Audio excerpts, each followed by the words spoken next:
La la la la la. Oh, it's perfect. It's amazing. All right. Okay. So we did 4.1, which was awesome sauce. Thank you all so much for the thank you emails and the cards that you sent for how amazing 4.1 was. But let's do a 4.1 recap real quick because we got some big stuff going on. So remember in 4.1 we learned that the leading term tells us about the arrowheads.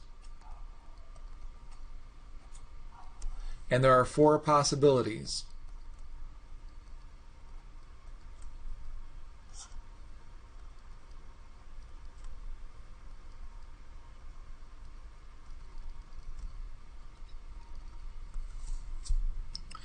If the arrowheads point in the same direction like these guys, that means you have an even degree.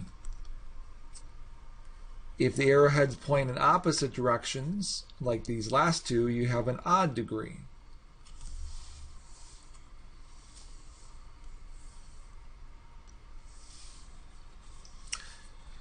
So that's what the degree tells you.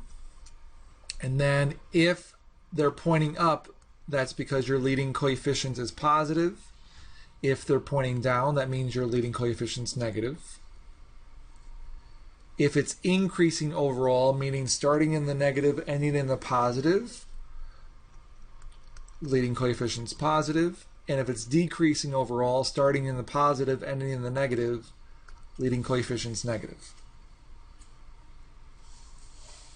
So leading term tells you where the arrowheads are.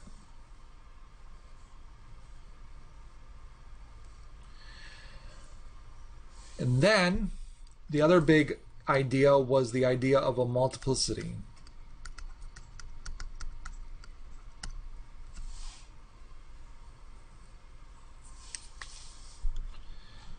The multiplicity, remember, is the number of times that a factor appears in the factored form of a polynomial. If the multiplicity was even, that means the graph touches the x-axis.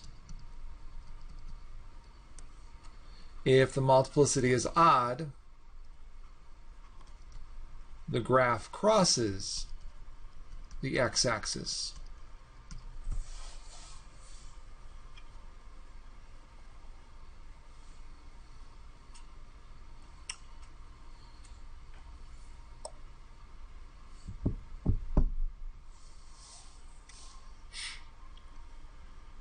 So just making this up, if I had x minus 3 squared times x plus 4 to the 5th,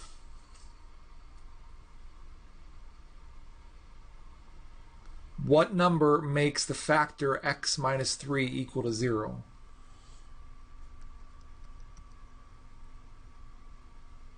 The 3. Yep. And what's the formal name for a number that makes the function equal to 0?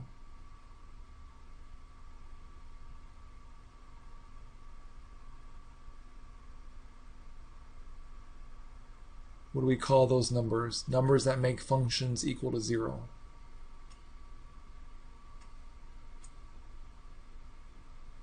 Real numbers? They don't have to be real. They're called zeros. So 3 is a 0 to this function. And what's its multiplicity?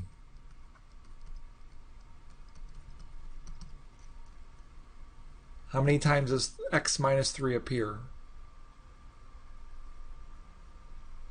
Once. Right here? 2 times. Sorry. 2 times. That's okay. Now I recognize what you're saying. No worries. 2 is an even number. So will the graph touch or cross at 2?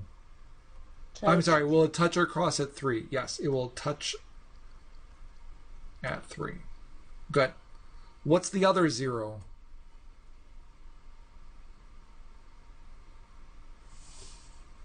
Four. Negative 4. Because if you put 4 in, 4 plus 4 doesn't equal 0. Is that okay?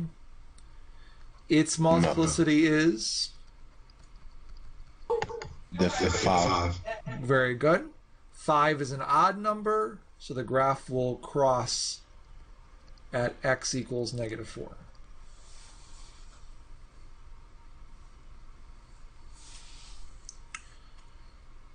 So the other huge idea is the idea of a 0.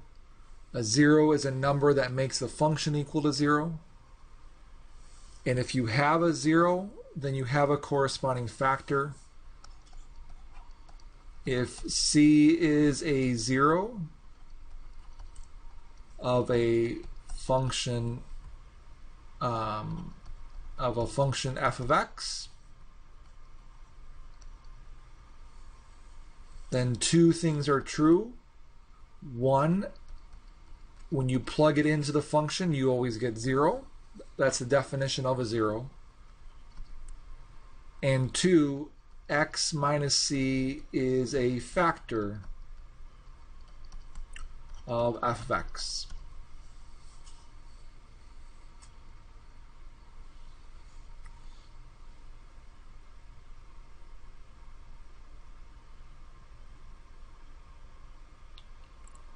So in the top left, we know what the arrowheads do. In the bottom there, we know, if we know the factorization of the function, we know if it will touch or cross at the zeros. And then this part tells us the relationship between the number and the corresponding factor, the 0 and the corresponding factor. So we have everything we can possibly have without knowing calculus on how to get an idea of the function's graph. Before I go any further, 11a,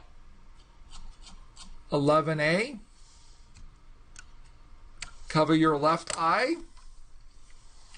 If c is a 0 of the function f, Charmaine, thank you so much, then f of c is equal to?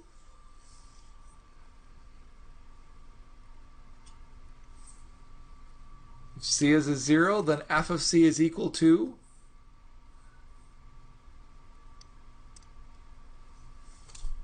Zero. Good. And what's the corresponding factor? Would that be the x minus c? Perfect. Yep. Okay. So, huge stuff. So this question is definitely on your midterm, unless I forget, which I hope I don't, because it's super important stuff. We wouldn't be able to do the rest of chapter 4 without that information. Okay, excellent. Okay, so now let's formally start 4.2. I keep looking down. I need to look over here. 4.2 is graphing polynomial functions.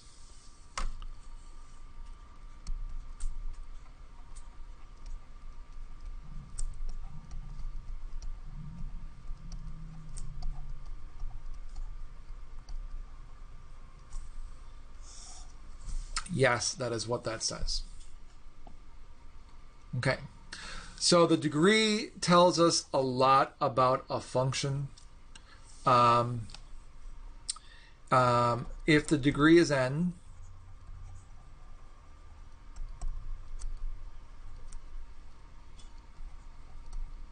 then the graph of the polynomial function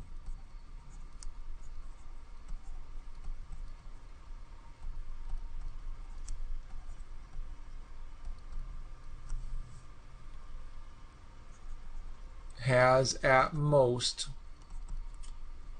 n real zeros. If the degree is n, I didn't write it all out. If the degree of the polynomial function is n, then the graph has at most n real zeros.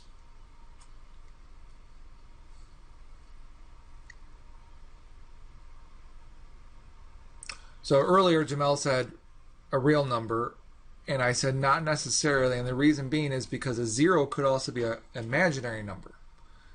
That's completely possible. But when your 0 is a real number, then that corresponds to an x-intercept.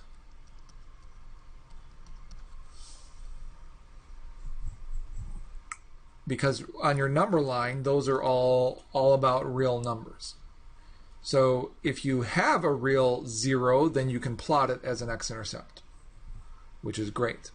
So what this is saying is the points where the graph crosses or touches the x-axis, the number of points there are cannot exceed the degree.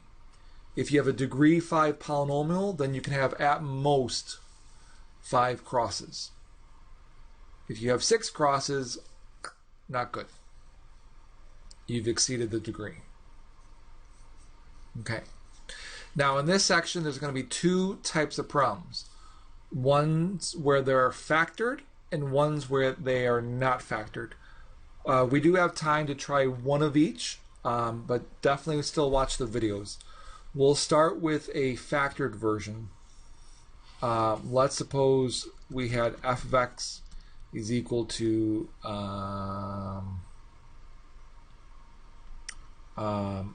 x minus 4 squared times x plus 1 cubed. I like it. That's great.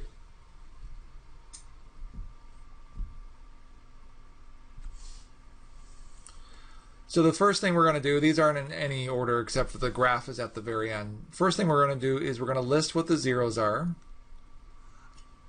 We're going to say what the multiplicity is. And then we're going to say if it touches or crosses.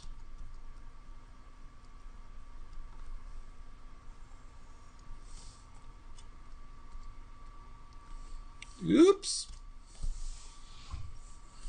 Speaking of that, I'm going to hit save before I do anything else. 6.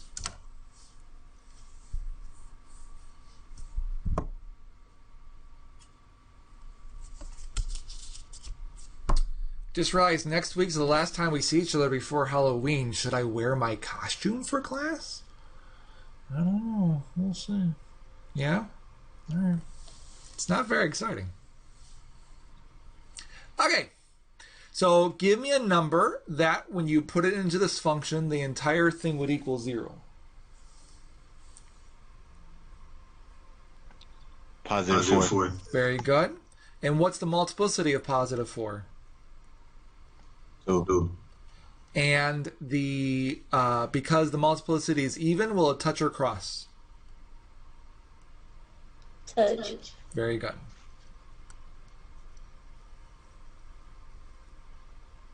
So remember, touch and cross is based on multiplicity, not on degree. Degree and multiplicity are completely different things. We'll talk about how they're related, though, when we're done with this.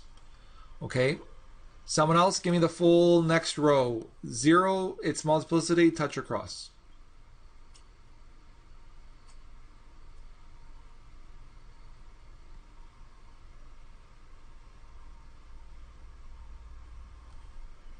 So what's the 0 associated with this factor? Negative 1. The multiplicity is 3.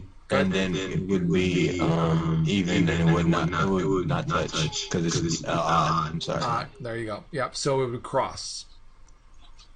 Excellent. Good. So when it's factored, this chart is very easy to fill in. However, there's a part that's hard when it's factored, and that is the leading term test. So the leading term and the arrowheads, namely. So I do not want you to distribute this out. You'll hate your life. Way too much fun. And by that I mean I don't want you to square x minus 4. I don't want you to cube x plus 1 and then multiply through. That would be horrific. Instead, to determine the leading term, let's consider what if we were to square that out, what would its leading term be? So if I squared out x minus 4 quantity squared, what would its leading term be?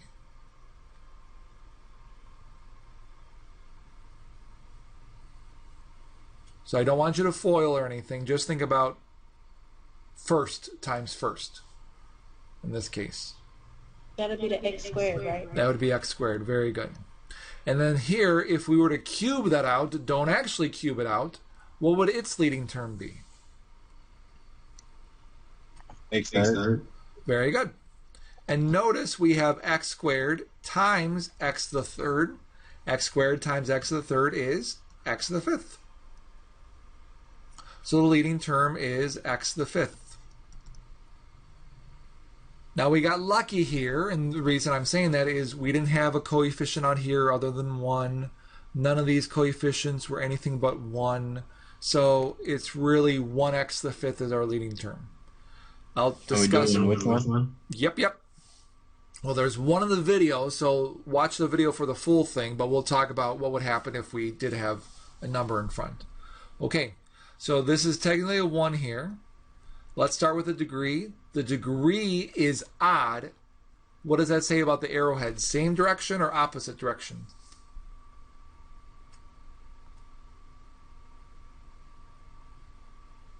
It's opposite. Very good. Leading coefficient is positive. So tell me where the arrowheads are. What quadrants? It's starting up and then down.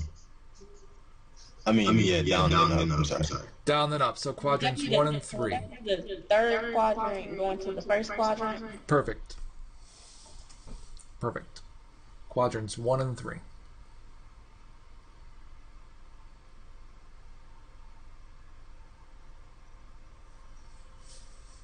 Okay, so there's a little check built in here. The sum of the multiplicities is always equal to the degree. The sum of the multiplicities is always equal to the degree.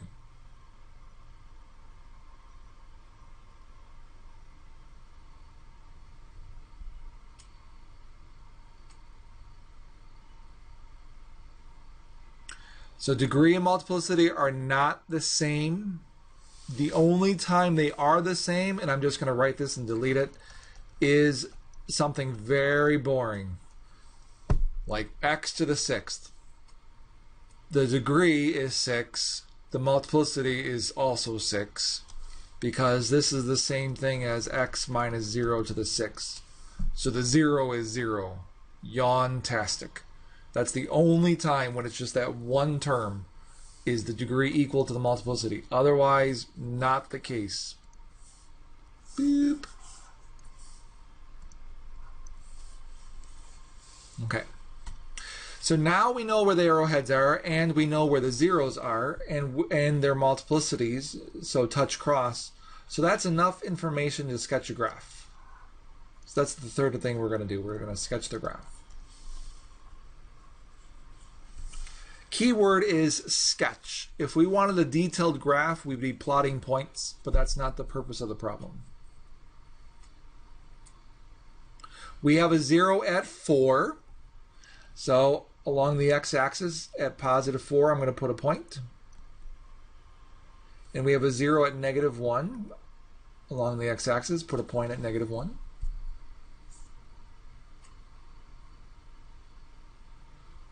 We know we have an arrowhead somewhere in quadrant 3 and an arrowhead somewhere in quadrant 1.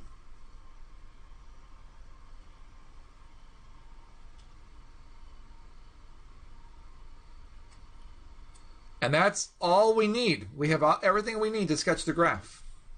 So starting at the left arrowhead, our first number is negative 1 that we're approaching, and negative 1 we're going to cross. So starting at the left arrowhead, go through the point at negative 1. And then the next 0 we are approaching is at 4, and 4 we touch. So bounce off the x-axis, and then go through your arrowhead. Oh, I barely made it.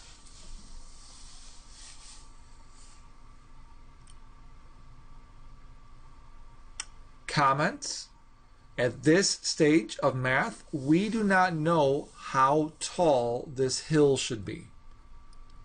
So if you drew it really high and bounced off, you drew it really low and bounced off, it does not matter. You don't learn how to do that until calculus. But based on our information, the graph we have in blue off to the far right is a sketch of the graph of the function. Full stop. So don't worry about how tall you make the hill, or if you had a valley as well, how low to make the valley. We have no idea. Questions? Okay. So then the only tricky part for the factored version was, let's suppose it was crazier.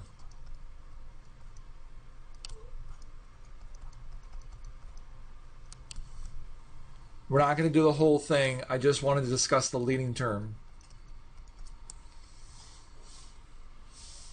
So if we had -2 times the quantity x minus 3 squared times quantity 2x plus 1 squared,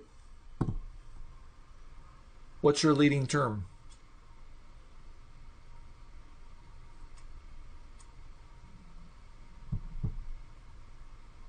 Five.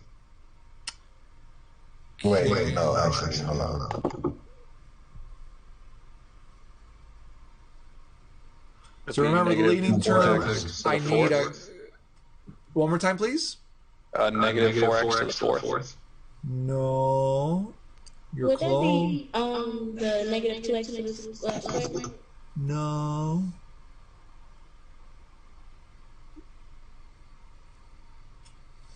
So this contributes a -2. This contributes an x being squared. But this little piggy contributes 2x being squared. What is 2x quantity squared?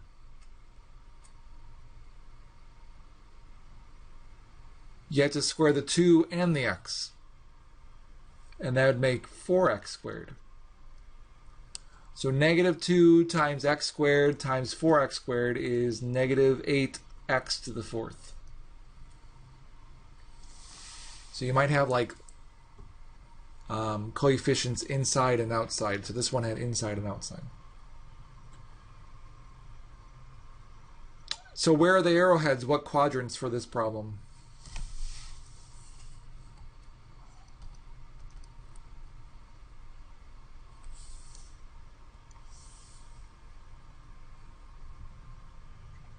Would be 3 and 4. Perfect. Arrowheads point in the same direction because the degree is even. That direction is down because the leading coefficient is negative. Perfect.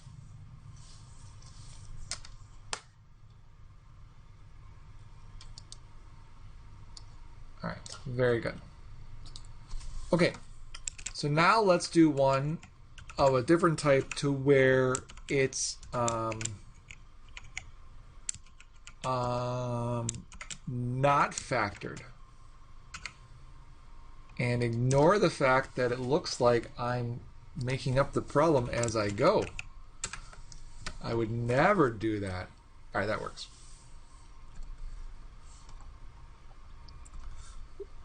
So we'll do the same 3 steps. Suppose we had x cubed plus 3x squared minus x minus 3.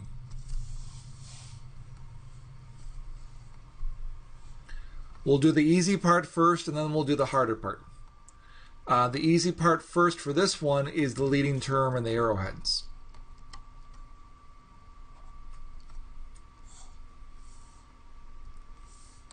So when it's factored, we had to imagine that we were foiling everything out. But when it's expanded like this one, we can look at it and go, hey, here are the arrowheads. What's the leading term?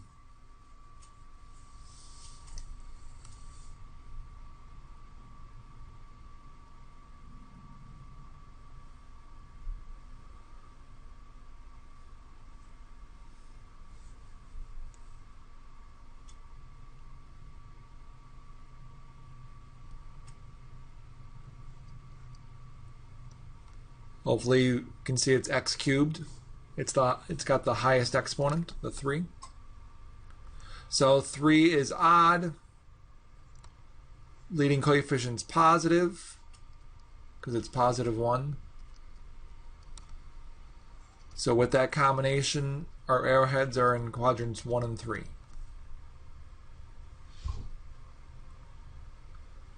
So that one we could just look at. The other one we had to pretend about expanding it.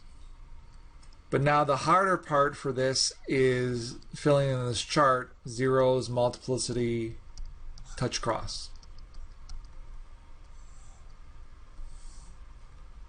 And the reason it's harder is because it's not factored. So how would you factor this cubic?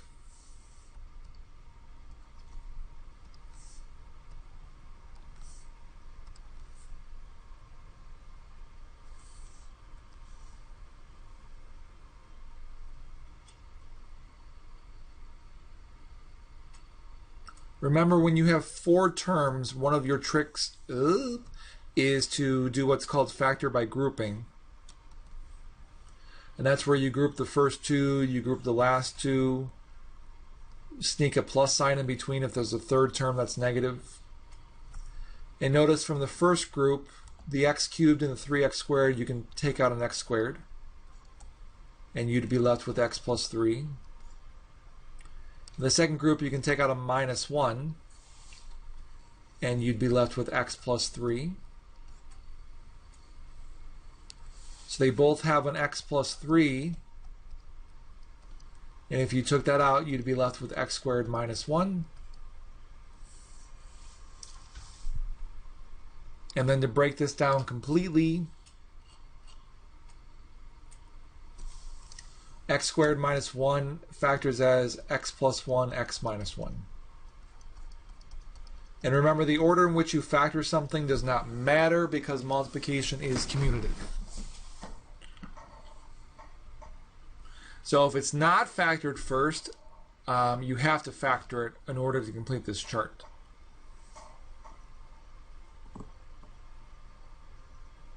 So we have 3 zeros. -3, -1, +1.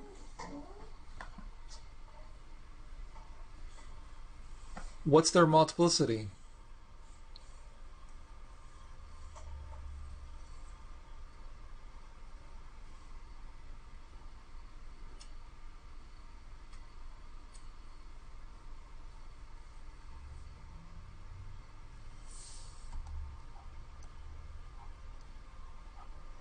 How many times does each factor appear?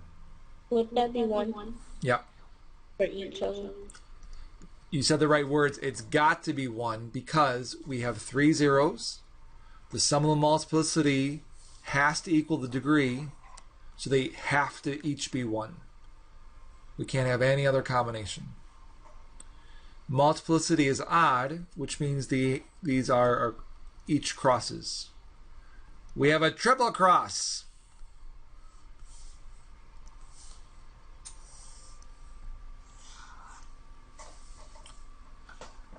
So I'm going to give you a minute. Based on this information, I want you to draw in the graph.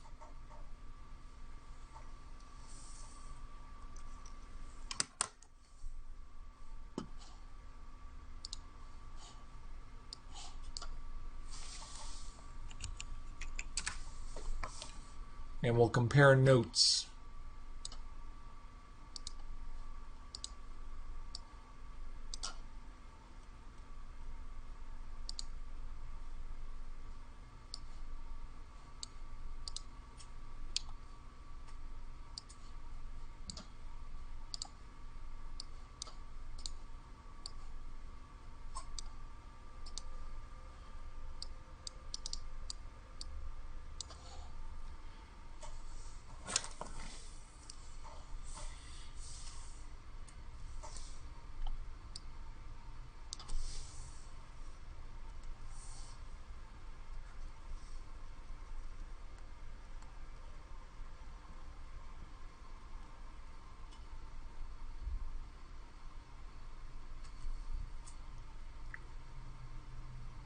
Ooh. I'll just make that a lot bigger. So you have a 0 at -3, a 0 at -1, and a 0 at +1. Arrowheads in quadrants 1 and 3. Starting at the left arrowhead, cross, cross, cross, go to the right arrowhead.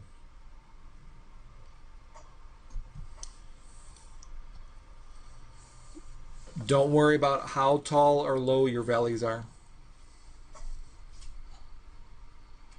Hills and valleys, respectively, excuse me.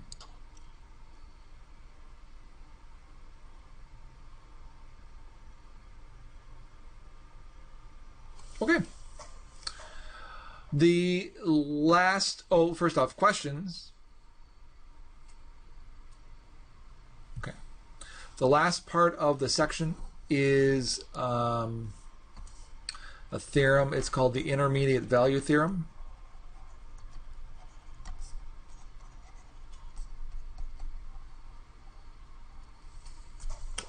So in 4.1 we discussed that polynomials are continuous functions, meaning there's no breaks, jumps, gaps, holes, none of those things.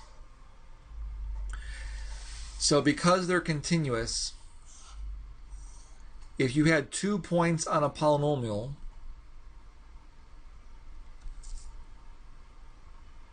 and 1 point was above the x-axis and 1 point was below, then what must be true is somewhere in between those 2 points, the polynomial must have crossed the x-axis. So back in the day when they had nothing else to do, they didn't have the tweeters or the Facebooks, and they were like, let's just do math all day. Then they were using this theorem to try to find locations of zeros. So if you had a function and one of the functional values was a positive number, so the point was above the x-axis, and one of the functional values was a negative number, so the point was below the x-axis, then they knew that somewhere between these two numbers it must have been 0.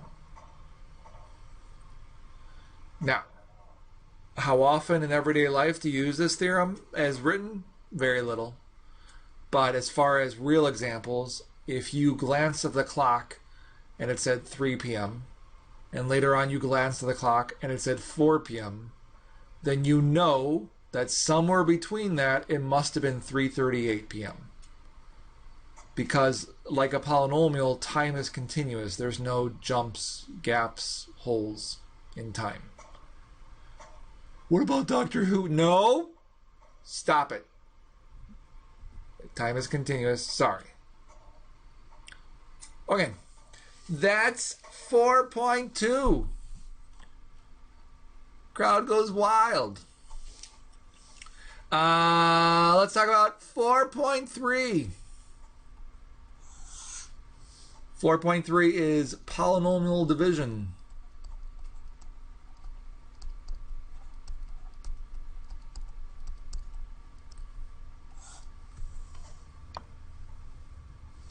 There are going to be 2 types.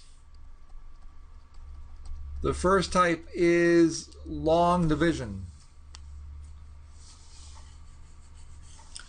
And the thing about long division for polynomials, it's exactly the same as what you did when you were all young and adorable. So if you had 42 divided by 5, first off, you would be drinking your milk. And then you would put 5 outside the box. You would put 42 under the box.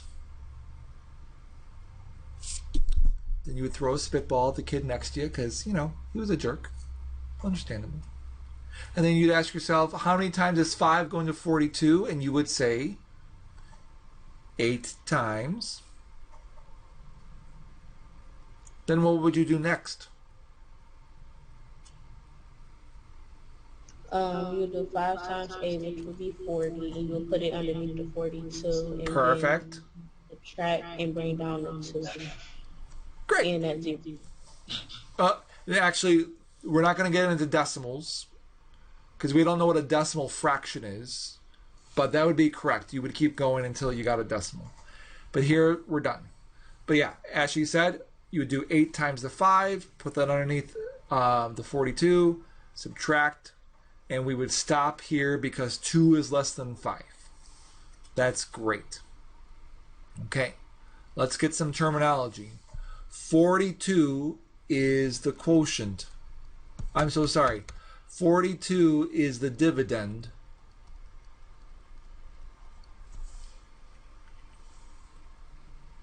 Five is the divisor.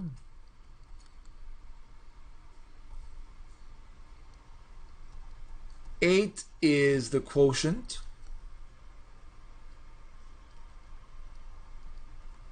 And 2 is the remainder.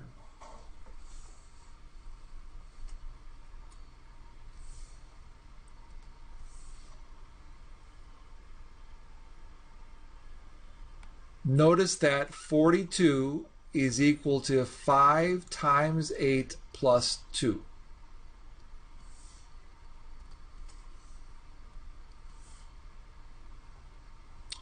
Which means that the dividend is equal to the divisor times the quotient plus the remainder.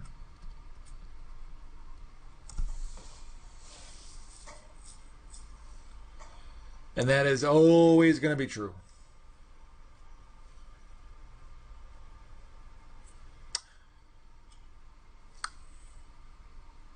So there is a check in these types of problems.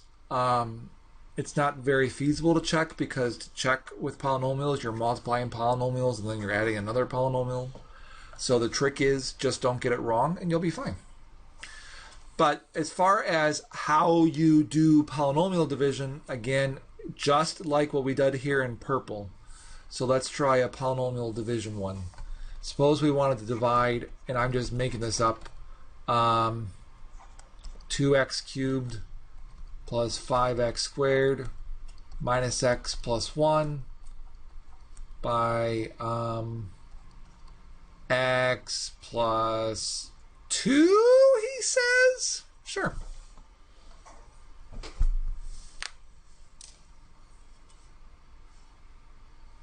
And we're going to do this via long division. So I'm going to put x plus 2 outside of the box because that's our divisor. And I'm going to put this cubic underneath the box because that's our quotient. I just got notification that a robot wants to join our chat. Seems legit. I think they're gone. Okay. It literally said 12315. Could be a prison number. Who am I to judge? Okay.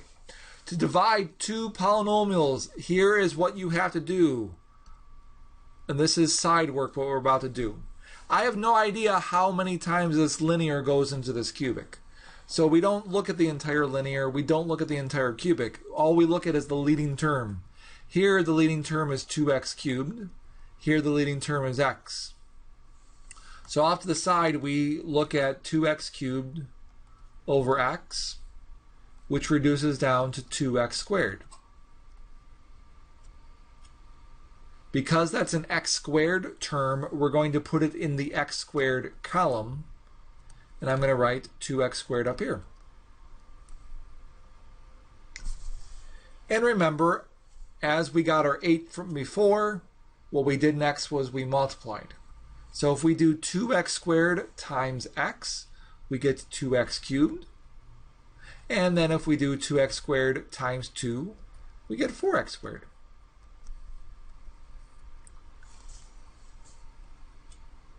And after we multiplied, we subtracted. And the other one was 42 minus 40. Awesome.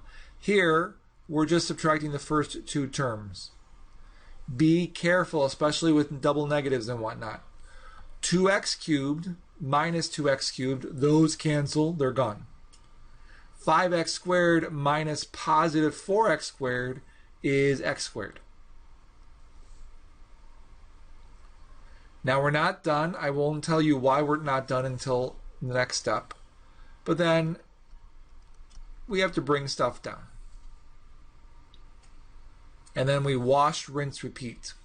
So we'll do leading term over leading term. Questions so far? Okay, So off to the side, x squared over x reduces down to x. We put that in the x column.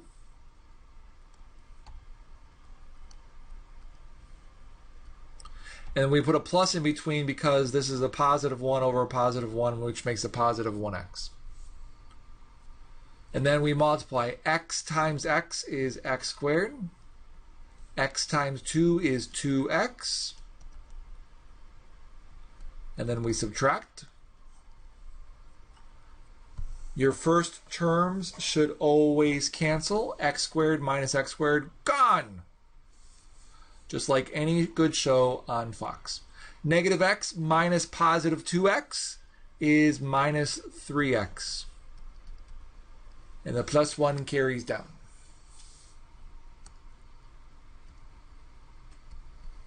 We're still not done. The reason we're not done is you do not stop until the remainder has smaller degree than the divisor. So far, this degree is 1. Our divisor's degree is 1. 1 is not less than 1, so we have to keep going. So one more time. What number would go upstairs? Now in the constant column. What number goes up there?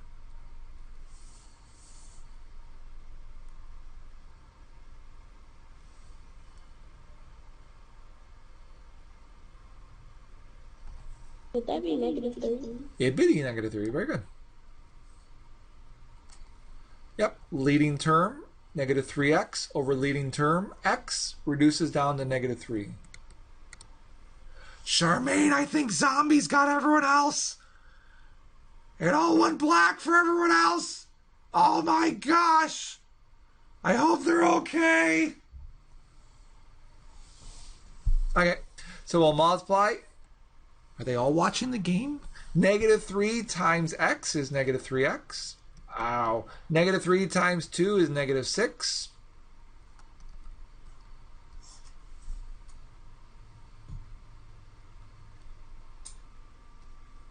Be careful with subtraction. 1 minus negative 6 is positive 7.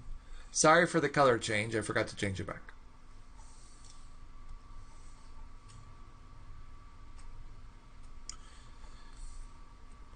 So if you wanted to check, if you multiplied the quotient by the divisor and added the remainder, you would get the dividend 2x cubed plus 5x squared minus x plus 1. Honestly, it'd be, you could check that. You could put the cubic in y1 in your function, in your calculator. Put the product and that sum there into y2, and when you hit graph, they should be the same graph. So that's a feasible check for that, if you really wanted to. So that's long division. Okay. Let's talk about its partner in crime. Well, let me say it this way first. Long division will always work, no matter what two functions you are dividing. If you were dividing, I'm going to erase this side work over here. If you were dividing by a linear, then what you can do instead is called synthetic division.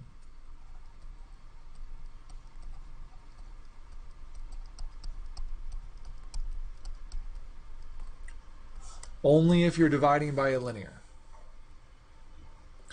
Well, for this exact problem, we are dividing by a linear. We're dividing by x plus 2, which is a linear function.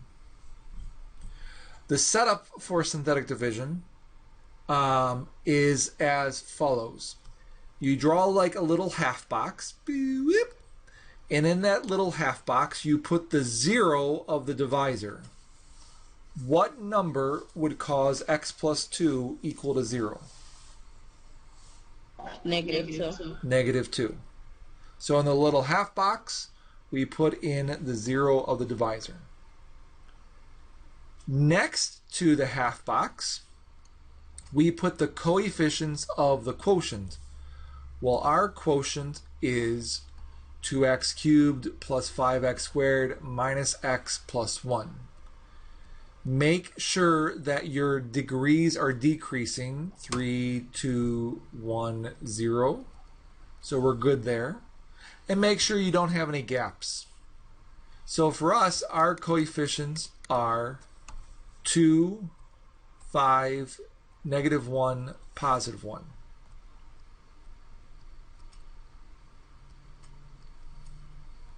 And then skip a space and then draw a line. So again, in the box goes the 0 of the divisor, and next to the box goes the coefficients of the dividend.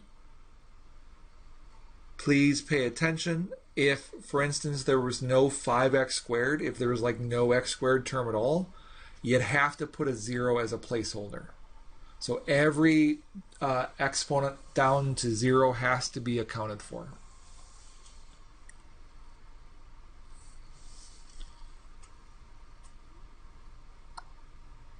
Okay, that's the setup. As far as the execution of it, it's another wash, rinse, repeat. You always drop the first number.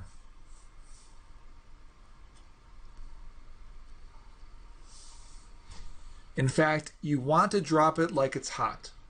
So drop the first number, it goes below the line. The rule is any number below the line you multiply by the number in the box. So 2 times -2 makes -4, and that number goes into the next column above the line.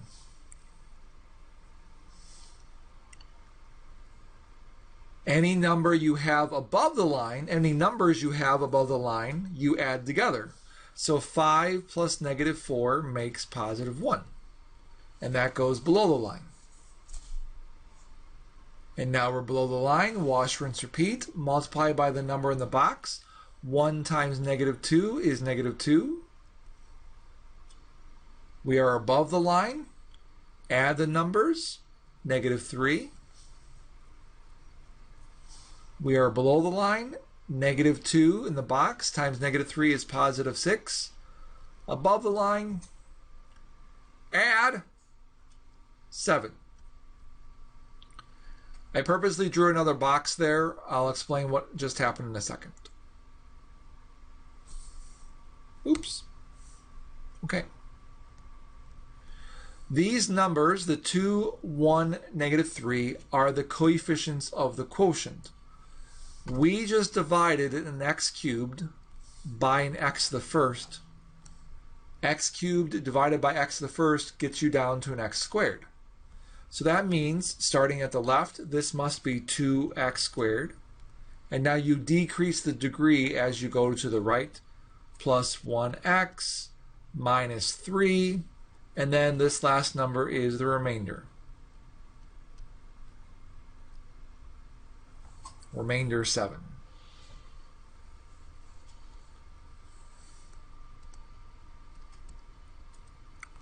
Viewers at home will realize that's the exact same answer we got for long division. 2x squared plus x minus 3, remainder 7. So long division will always work. Synthetic division only works if you're dividing by a linear.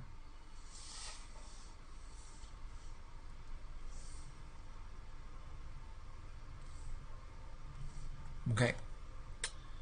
Some closing thoughts for this section.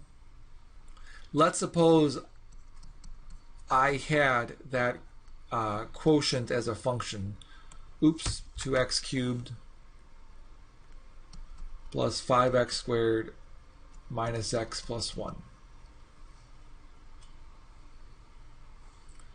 And let's suppose I wanted to find f of -2. Uh-oh. Oh, Charmaine, everything okay? Oh. Woohoo! Did the team score big points? No idea. If we wanted to find f of -2, you'd put a -2 in for all of the x's.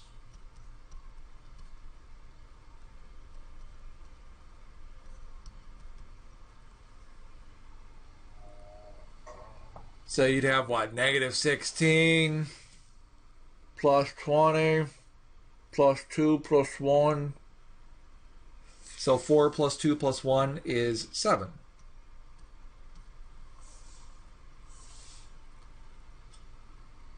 Notice that's the remainder. And that's not coincidence. That's actually what's called the Remainder Theorem.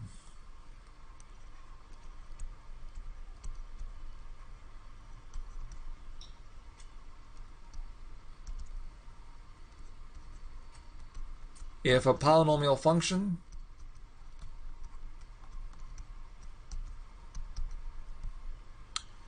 is divided by x minus c,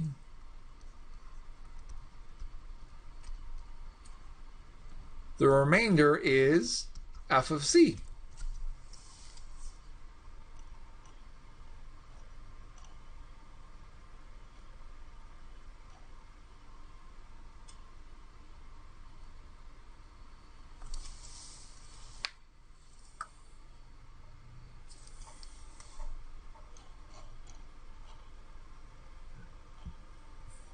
So this goes back to our recap from before. I'm going to switch slides real quick right here.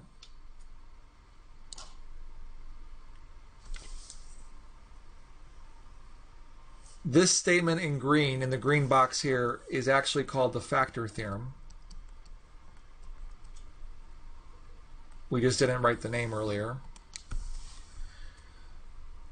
The factor theorem and the remainder theorem together now tell us that if our remainder is 0, then we found the factor. Because this part right here is a specific case of the remainder theorem when the function equals 0. So the remainder theorem, the definition of a 0 and a corresponding factor, they are all related. They all say the same thing. Okay. Questions on the process for long and synthetic division?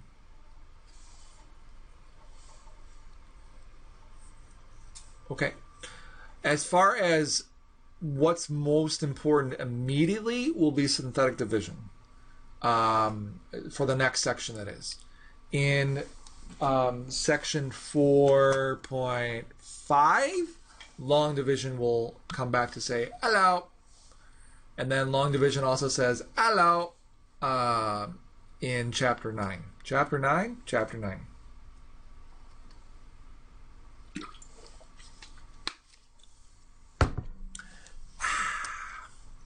Okay.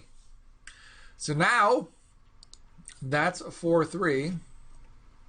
Let's talk about 4.4. While I'm preparing 4.4, I need you all to find a happy place, because this is heavy, unfortunately.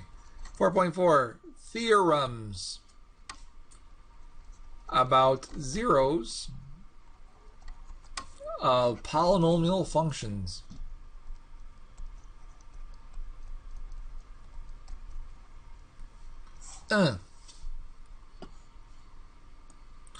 So in this section, we learn how to break down a polynomial completely. Keep in mind, or I should say not keep in mind, please note that in your homework, the problems are rigged to work very nicely. The reason I'm saying that is you might come across problems later on that do not factor very nicely. These should all factor nicely. But make sure that you're following directions. You're going to have problems to where it says, what's the leading term?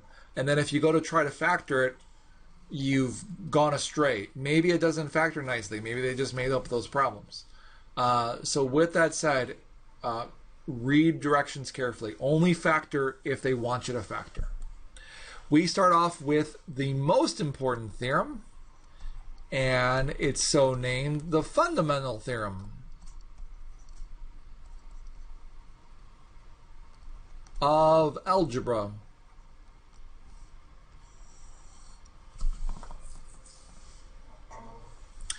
In mathematics, every branch of mathematics has a fundamental theorem. Calculus actually has 2 of them because they're so important.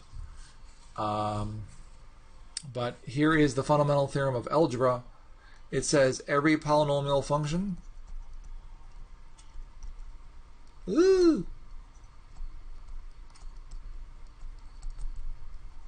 of degree n greater than or equal to 1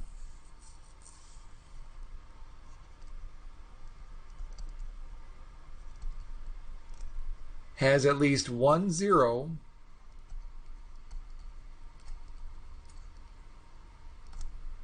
in the system of complex numbers.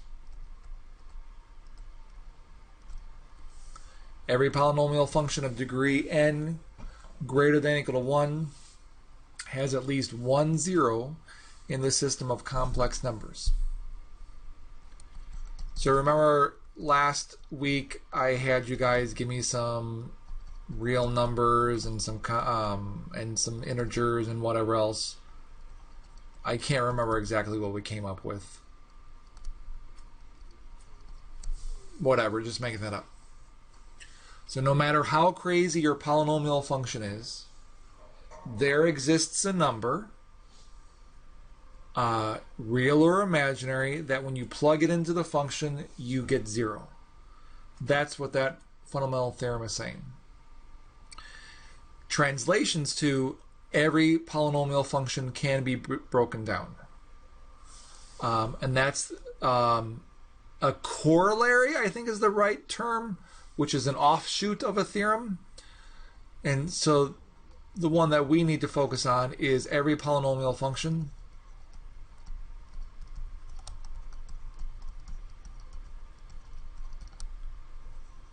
of degree n greater than or equal to 1 can be factored into n not necessarily distinct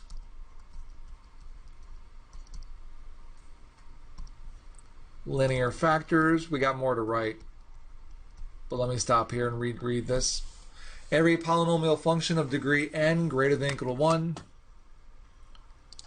can be factored into n not necessarily distinct linear factors. The not necessarily distinct is there because it might be the scenario to where you have a multiplicity more than 1, as we saw a bunch of times by this point.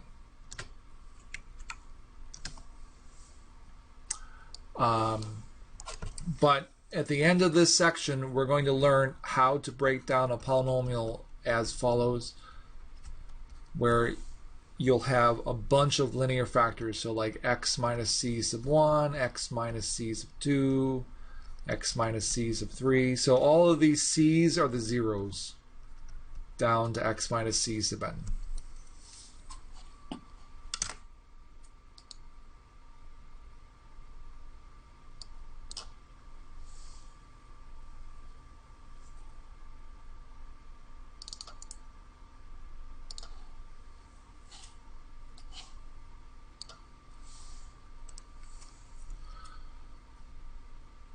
Okay, so for example,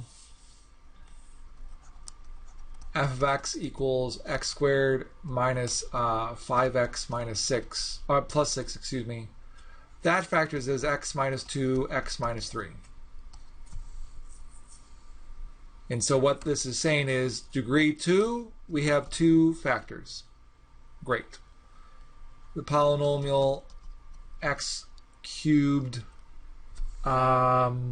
plus 4x squared plus 4x.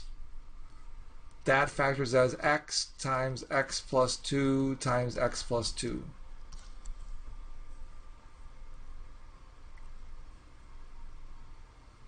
Degree 3, we have 3 linear factors. And it's okay that some of them repeated.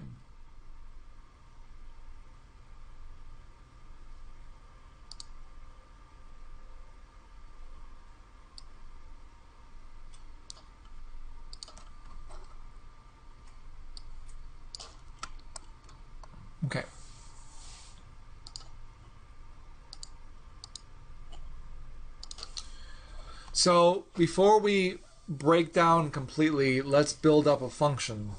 So let's suppose I told you we wanted to build a degree 4 polynomial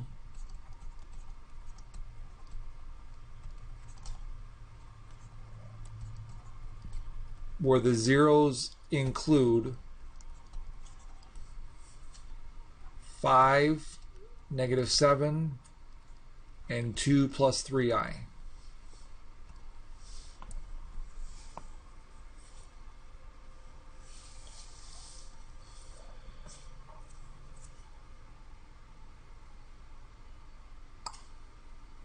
If it's a degree 4 polynomial, how many factors should we have?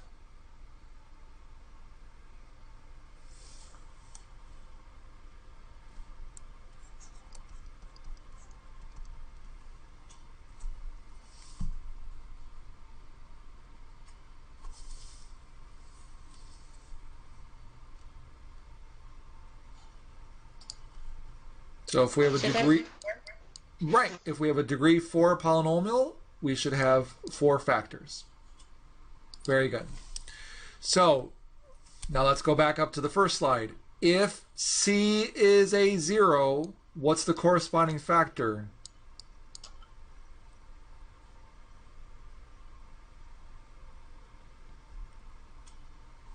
If C is a 0, the corresponding factor is x minus c.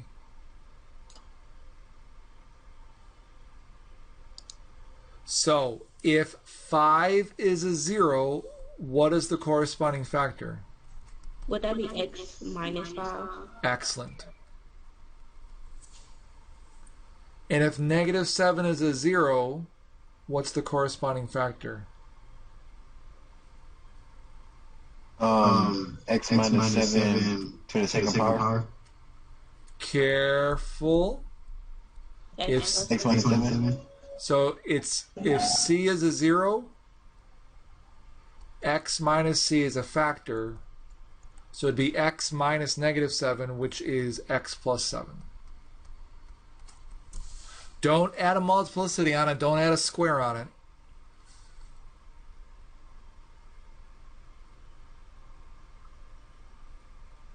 If 2 plus 3i is a 0, well, c, this c here could be a real number or imaginary. We got an imaginary now.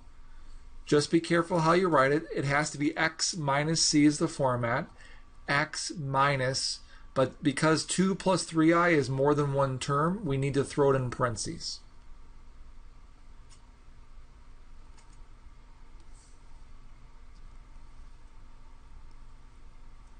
Well, we only have 3 factors. And notice the problem said including, which means there's other ones there. We had to figure out what the other 0 is. Well, here we go. If a plus bi is a 0, so is a minus bi. So complex zeros always come in pairs.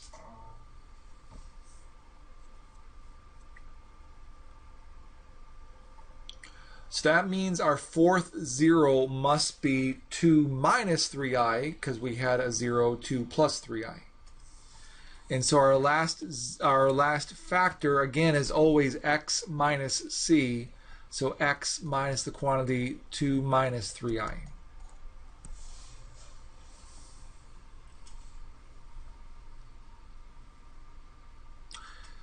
Couple of comments. Comment 1. When this appears on your test, comment, it's on your test. Do not FOIL this out, please. Leave it factored. It's totally fine. Comment 2. There are actually infinitely many answers.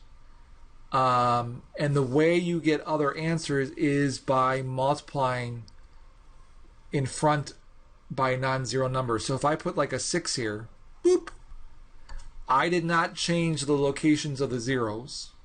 All I did to the graph was stretch it out. But the points on the x-axis don't change because 6 times 0 is 0. So if you put a non-zero number here, you've created another polynomial with the exact same rules. The third comment is this whole thing here called the conjugate is also true for square roots.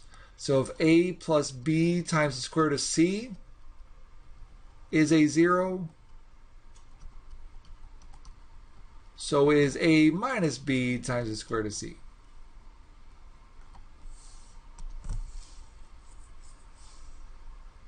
So they come in conjugate pairs.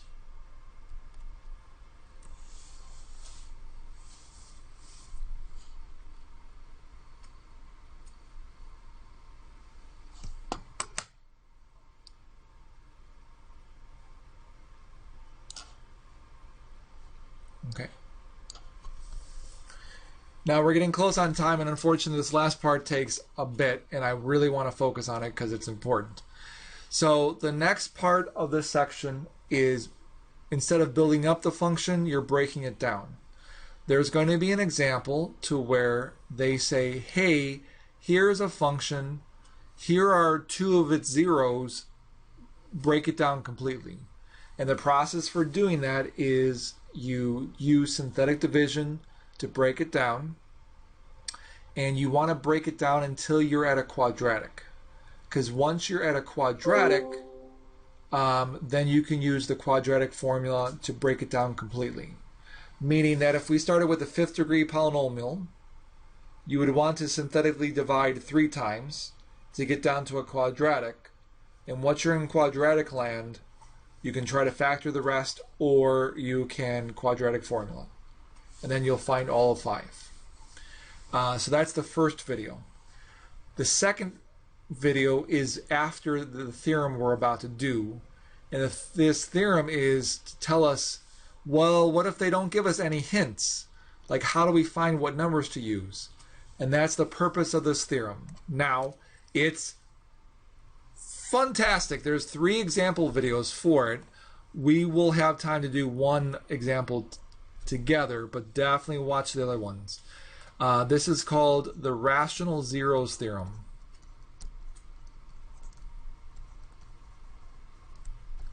And the point of the theorem is to tell us what numbers to use to try to break it down. Okay. Let f of x equal a sub n x to the n plus a sub n minus 1 x to the n minus 1. I know it's back. Plus a sub 1x plus a sub 0. Oop, shouldn't have a polynomial in there. Sorry for that. Let that be a polynomial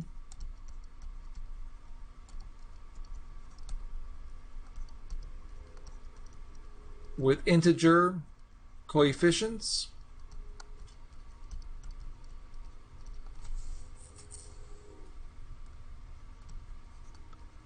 and a sub 0 does not equal 0.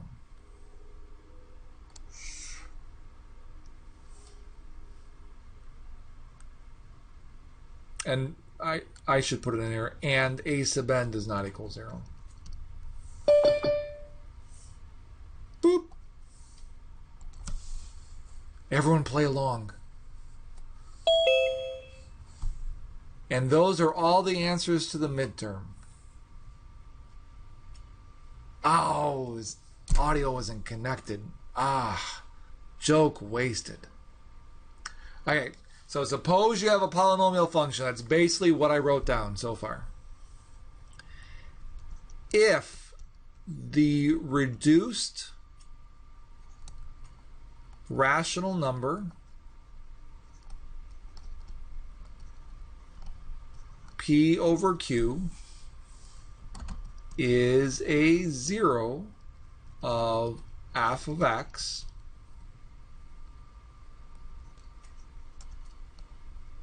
then 2 things must happen. P divides into the constant a sub 0. Q divides into the leading coefficient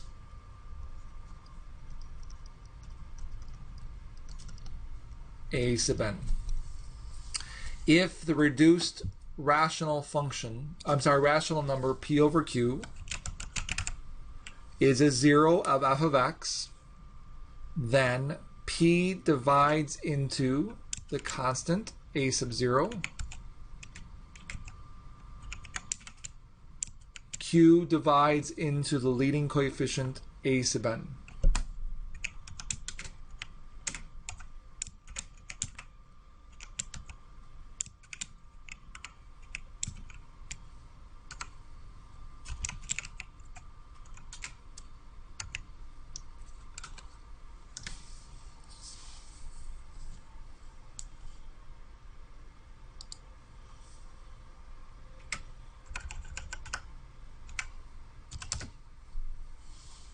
Okay. What the what? All right. So basically, what we're going to do is a three-pronged process. And the process is we're going to list possible numbers. We're going to use our calculator to try to guess which of those numbers we should use. We will use those numbers to break down using synthetic division. And then hopefully we get down to a quadratic. We'll do an example. Definitely watch videos because that did not copy and paste like I wanted it to. Okay, so we'll do a full-blown problem. Suppose, because the directions are basically factor completely. Suppose we had f of x is equal to 5x to the fourth plus 4x cubed minus 21x squared minus 16x plus 4. 5x to the fourth. Right.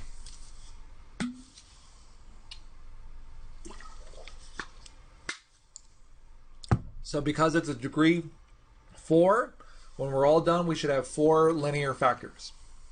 That's the point. The first thing we're going to do is we're going to find our p over q.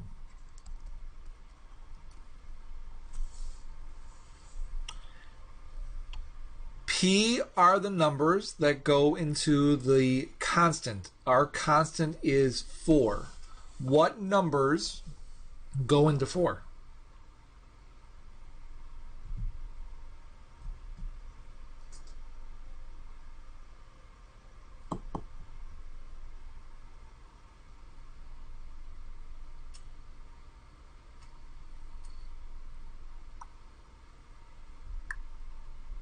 You guys, I need you to answer. We only have 6 minutes and this is a long problem. What numbers go into 4? 2.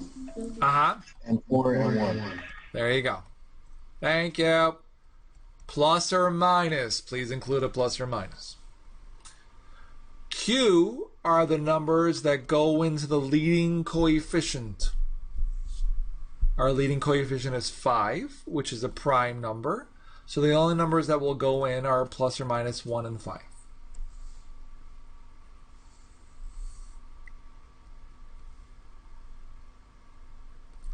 So our P over Q list says take all of your P's and individually divide them by the Q's.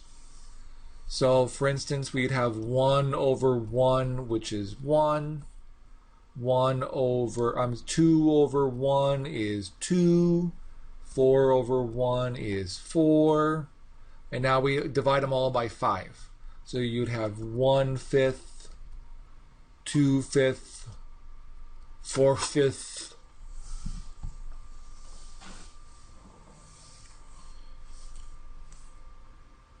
So we have 1, 2, 3, 4, 5, 6 doubled because it's plus or minus 12 possible rational roots.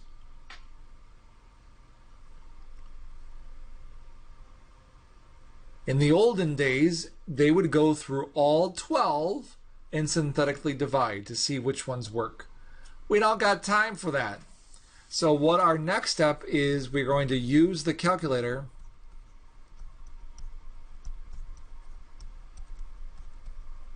to pick from the P over Q's.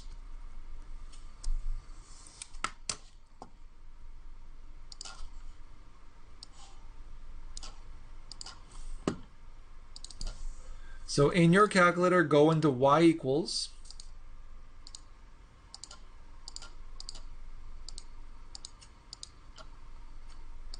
type out the function,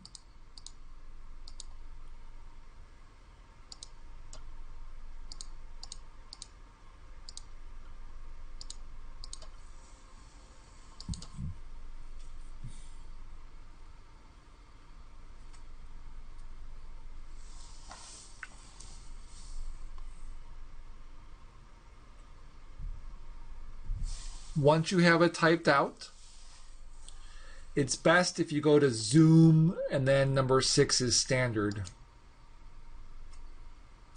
And I'm going to make this bigger.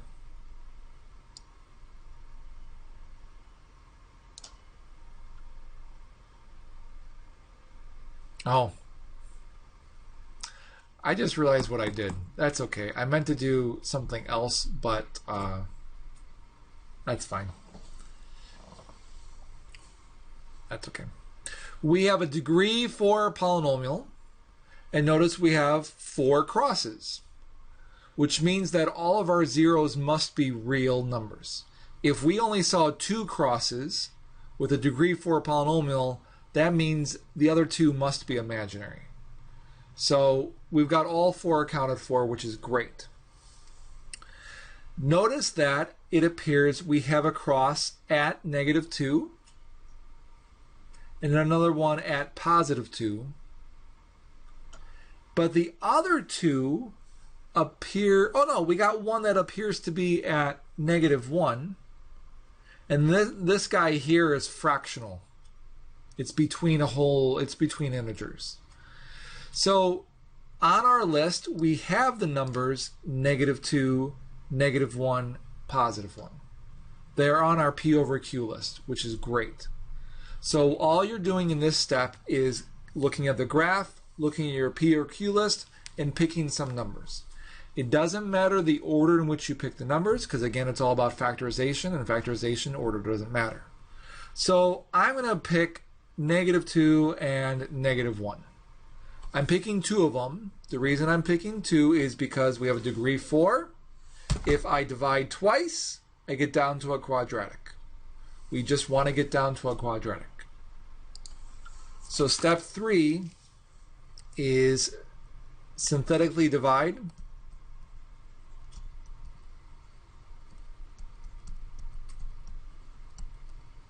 To break down the polynomial.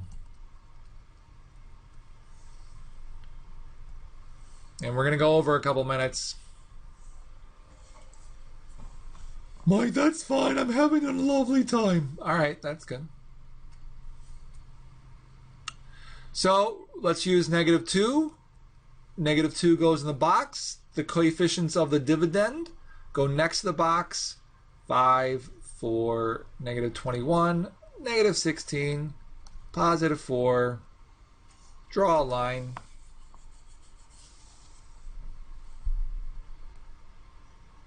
Always drop the first number. Anything below the line, multiply by what's in the box. Put it above the line, add. I'm going to zoom ahead.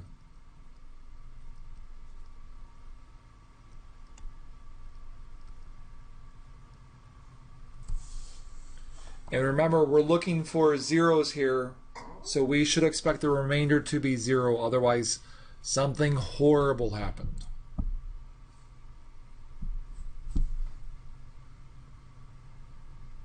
Like we all have conservatorship under Brittany's dad.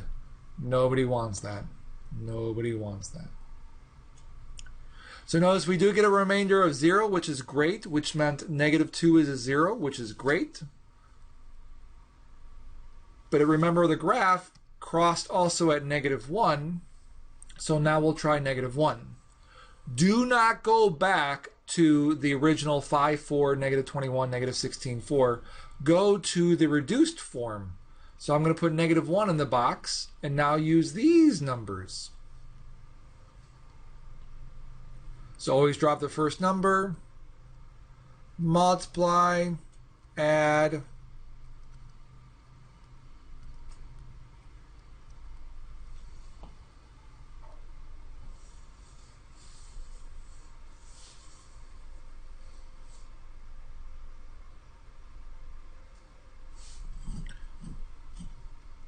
so we got down to a quadratic, which is awesome sauce. Let's do the factorization up to now. Negative 2 was a 0, which means its corresponding factor is x minus negative 2, or x plus 2. Negative 1 is a 0, which means its corresponding factor is x plus 1.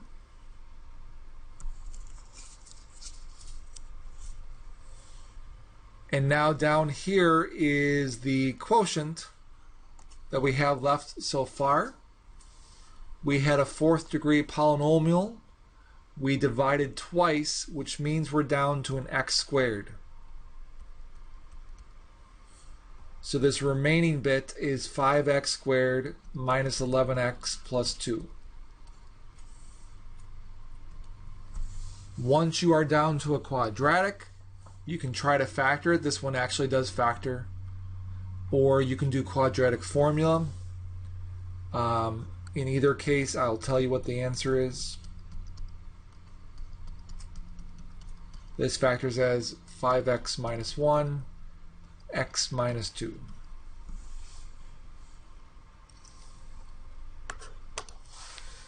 So that's the process. Find your P over Q list. Use your calculator to pick the P's over Q's. Pay attention to crossing and touching. Remember, if it touches, it must have an even multiplicity. So if there was a touch at x equals 2, that means we could use 2 twice in the synthetic division. It must work an even number of times. Once you've gotten down to a quadratic formula or factor from there, and again, check it. Degree 4 polynomial, we should have 4 factors. You could check it as well by putting the original function into y1 and putting your answer into y2.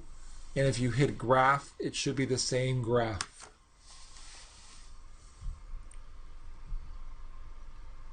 All right. Please note that the book goes into this thing called Descartes' rule of signs, which is not important. So you can skip that. It shouldn't be in your homework at all or anything. Okay, so that is everything you need to know for your term of midness. So again, next Tuesday, please be in office hours or arrive at 5:50 just so we can make sure everything is working okay. And then at that time, I will send out your midterm via email. And if you have questions, please let me know. Hope everyone has a great evening. And I can't wait to see all of you at the same time, because right now it's sort of like this. I'm here. Really, I'm here. I promise. All right. Have a good day or evening.